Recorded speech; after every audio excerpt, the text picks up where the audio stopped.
One. Okay. All right. Hey, everybody. Oh. Okay. Hey, everybody. So I am back with another interview. And today, well, obviously, you guys already know if you're a longtime fan of the channel, longtime watcher of the channel, whatever. I always let my guests introduce themselves and talk about themselves for a little bit. So, my special guest today, why don't you take a little bit of time just to introduce yourself? Okay, my name is Jodia. I live in Louisiana, 32 years old, and I work in healthcare, and that's pretty much all there is to it. Um, I make spiritual jewelry. I have a business called trapmermaidbotanica.com, and I'm just here. Perfect. Perfect. Thank you. Sorry, before I go any further, yes, I do have asthma. And so here's my inhaler, unfortunately. Okay. Oh, wonderful. It's like crack cocaine. No, I'm just kidding. But no, so I just had a quick question. So I just got this remark the other day, from a complete stranger. I don't even know them. It's completely rude. I had my inhaler. I was, obviously kind of having an asthma attack, and they were like, "Oh, you're like you must be sick or like a weakling or weak because you have asthma." I'm like, that's kind of a really horrible generalization. That's kind of way out of left field. You clearly don't know anything about asthma, or people people with that condition. But you being in the medical field, you don't think that's a quote unquote weak or like inferior trait, do you? Because it's just kind of No. ridiculous. So, all right, Yeah. yeah, No, that's ridiculous. I mean, if you see someone struggling, instead of say, you have this or that, you ask them if they're okay or they need help or something, or don't say anything at all. exactly. And by the Yeah. way, and I mean also, I'm not trying to compare myself, but like DMX, right? Like one of the toughest people out there also had asthma. So Mhm. before you people out there who call me weak or whatever, I don't know who you are. Just remember DMX had asthma. So obviously you're wrong when you say that. Because he is definitely was a tough person, RIP. But anyway, so yeah, so moving forward with the interview. Sorry, I apologize. So again, thank you for taking the time to talk with us. I know you're very busy today. So I really, really am very super grateful that you set aside, a few minutes to talk with us today, right now. So okay, cool. All right. So okay, so yeah, so this being the AMBW channel, we like to discuss AMBW. Well, first of all, are you familiar with what the acronym AMBW stands for? Not too positive. Okay. Well, AMBW is an acronym that stands for Asian Men, Black Women. It's actually a pretty, I would say the popularity is definitely increasing, especially online and in the real world too. There's a lot of like meetup groups and stuff like that for that type of pairing too. But it can mean anything really from, usually it means, dating and relationships and marriage, stuff like that. But it also can, like sort of, it can sort of it's also used to like classify maybe just like platonic stuff, right, like friendship also as well, just any sort of pairing like that. It's mostly romantic though. So that being said, not to put anyone on the spot or anything like that, but do you have, well, what is your sorry, what is your experience dating outside your race like, and have you ever dated an Asian man before? I haven't dated an Asian man before. I have dated outside of my race. Being that I'm located in the South and the demographics where I'm at, it's really not common here just because of the way it is, but I'm not opposed to it. I would never be opposed to it. The opportunity just was never available. So, Okay, excellent. Well, and so no, that's completely fine. That's completely fine. Everyone's different. Everyone's dating experience is going to be different, so that's completely fine. um Excuse me. So one thing that I I've interviewed quite a few people on here, and one thing, there's actually, I would say, for an AMW site, there's actually majority of the women that I've talked to on here have actually not. They're like you, they haven't actually dated an Asian man before. But a lot of them have heard of it, and I think a lot of that attraction, is sort of attributed to like K-pop, you know what I mean, and K dramas and basically anything to hmm do with Korea. That's what the K stands for. But and anything like that, where people sort of become infatuated, with the culture. And so I guess from that stems an attraction to Asian men, which I'm not going to complain about, because I mean, you don't really need a big reason to be attracted to Asian men in general. We're kind of underrated. But But yeah, so what about you? Are you a K-pop fan? Have you ever watched any any sort of like K-dramas or novellas? No, I haven't. Like sometimes you'll see clips pop up like on TikTok or something, and then if I see it, I'll kind of stay and watch it. But I never like just, watched it. Mm-hmm. No, that's Yeah. okay. It's you and me both. I honestly haven't. Um, I'm like the whitest Asian ever. I've heard of K dramas and K-pop, and I've tried to get into it, but it's just really hard because it's just not my thing. It's like Mhm. it's kind of frustrating. It's like I I'm I kind of complain about like people jumping on the bandwagon and stuff, and I think a lot of that is sort of internalized because I tried to jump on the bandwagon a lot of times, and sometimes I have like the unpopular opinion. You know what I mean? Like, especially when it comes to stuff like music or K drama stuff like that. My taste is a little bit different than a lot of the other people's, but that's fine though. That's definitely not a problem. But yeah. So you said that you have okay. So you say you're in the South, right? And so most of your, I guess, your dating experiences in the South. What is dating like down there? How are the people sort of, generally like? Like, are they sort of kind of like take charge? You know what I mean? Like, kind of like gung ho, kind of like more aggressive type, like they are out, like on here, or are they more kind of laid back? Because I've heard things about like what do you call it? It escapes my mind now. It's called Southern hospitality. That's it. Is Mhm. that really a thing down there? It is. It depends. I mean, for the most part, it's a laid back approach. It's getting more and more laid back from what I've noticed. Um, but there have been instances in my experience whereas it was totally different from that laid back, like, oh, just go with the flow type thing. And it just depends. Depends on what family they come from and how they were raised, things like that. Yeah, perfect. Okay, absolutely. Um, okay, so that's cool. So what is your relationship status right now? Are you single? Are you in a I relationship am divorced. or divorced? Okay. Yes. Okay. Awesome. So I'm Well, here.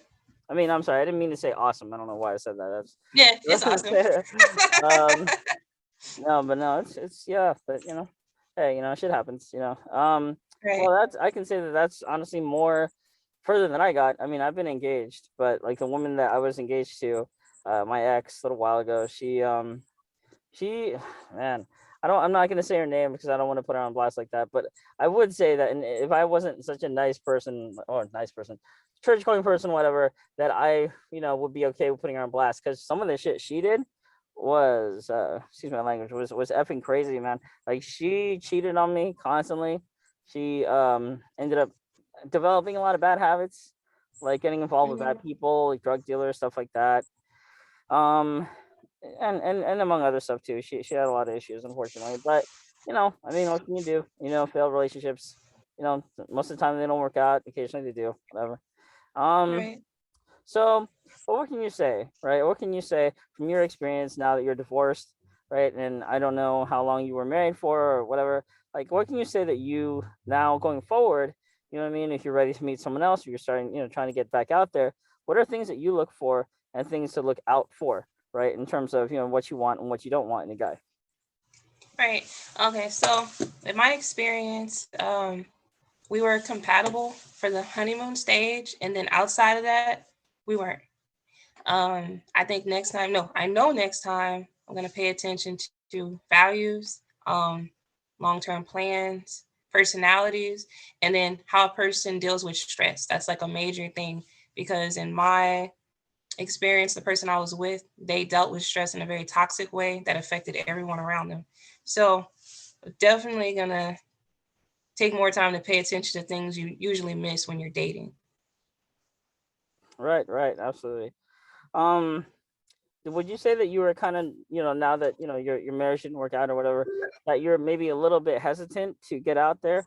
No, Again, I don't know you. I don't know if you've actually started, seeing other people, but oh, okay, oh yeah, all right, well yeah, that's awesome. That's good because I've talked to a couple people, people who have said that they're divorced or they were engaged or together for a long time, and because of that, they're more comfortable being single than they are sort of repeating old mistakes, or maybe they're just not willing to do that because of the hurt or attachment to the other person. Well, that's cool. right. And honestly, I feel like a lot of times, especially my generation, I'm not again, you never ask a woman how old she is, so I'm not gonna ask how old you are.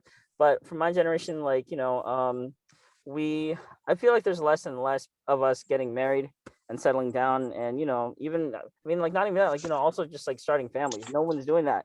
You know what I mean? Like, I can think of, like, Right. maybe on one hand, less than all my fingers, like, that I feel like, people that I know from high school and college have actually, hooked up or settled down with each other, or, gotten married, had kids, stuff like that. Mm. but but yeah, so that's cool. And so you're divorced. Do you have kids? No, Oh, no okay. kids. Okay. Hmm. Hmm. Is that something that you would want, like, in the future? Yeah, in the future, I would like to have one or two. Um, that's about it. Nothing major. Okay. No, hi. Yeah. All good. Yeah, absolutely. Me too. Me too. Um, what else can I say? So yeah, just a couple more questions. I know, actually, yeah, maybe just one more, because I know you said the interview had to be shorter. Um, I guess, like, for you, this being the AKA newly revamped AMBW channel, basically sort of took a small hiatus, and we're coming back now, trying to do things a little bit more organized and structure. Um, but what would you say? This has sort of been like a recurring theme throughout since I started it again, restarted it. Was that like, when people say love is love, right? And I feel like when they say that, a lot of times they're talking about, like, like race, right, or anything like that, right? Like, Mhm. more kind of superficial aspects like that, especially when it comes down to a guy or girl's race. Um, like, they say love is love, and for me personally, this is gonna sound kind of negative, hot take here, but I feel like it's kind of BS, because I feel like people say that because it sounds good, right? It sounds Right. like the right thing to say. It sounds like, yes, like positivity or whatever. It sounds positive, but in reality, people kind of don't really practice that themselves. They don't actually do it, and of course, they're never actually gonna admit that they don't do it, but it's sort of, you can tell from, what ends up happening, basically. So to you, what would you say love is love? Like, how would you define that statement, right? Like, for you personally, not necessarily for anyone else, just for you. I don't like that statement because it just generalizes everything. And I feel that as well, people need love in different ways, and not everybody can give it to you in the way that you might need it. So it's not like love is love, like, oh, here it is, that's good. No, it's complicated. Like, it's very complicated. And that's why it's so important for people not to limit themselves to like just one race, or like just this type of person or that type of person, because for you to get whatever it is you're looking for, you're gonna have to think outside of the box. Right, right. Um, well, yeah, no, I think that's a very honest answer, and thank you for. It's okay to say you don't like or hate or anything like that, and for you, and also for anyone watching at home, it's okay to sound, that way, right? Like, just be upfront about it. I feel like a lot of the times, especially, times that we live in, it's kind of taboo to kind of, say, the unpopular opinion, or say something that doesn't sound super Yeah. super positive. I'm more of a realistic person, um, and so I think your response was awesome. I think it is more grounded in, reality, rather than just like trying to sound like, like the most lamest Hallmark, gift card, or postcard, or whatever ever, right? So, birthday card. So thank you for that. I appreciate it. Well, to be honest with you, I had a great time interviewing you. You seem like a really chill person. I know I did most of the talking. I think I'm sort of getting a high from this, so that's not good. So that's why I started talking a little bit faster now.